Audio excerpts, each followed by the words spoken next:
So guys, for the first step, you want to go to search and type in turn Windows features on or off. Click on it. And now once you're on this, you want to scroll down until we find Internet Information Services. You want to tick the box and then click on OK. It's now going to start searching for required files. Wait for this to load. It's now going to start applying changes. Wait for this to load. Once that's been done, we can close out of this.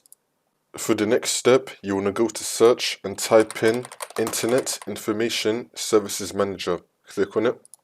And now once we're here, on the right hand side, you want to select View Application Pools.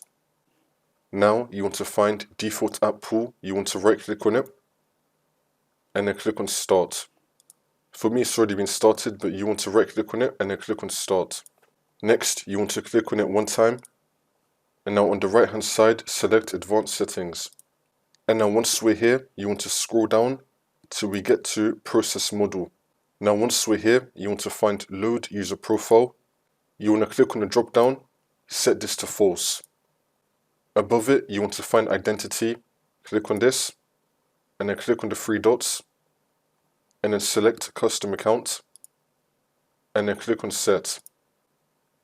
You want to type in your credentials, username, password, and then confirm your password, and then click on OK, and then the problem should be fixed.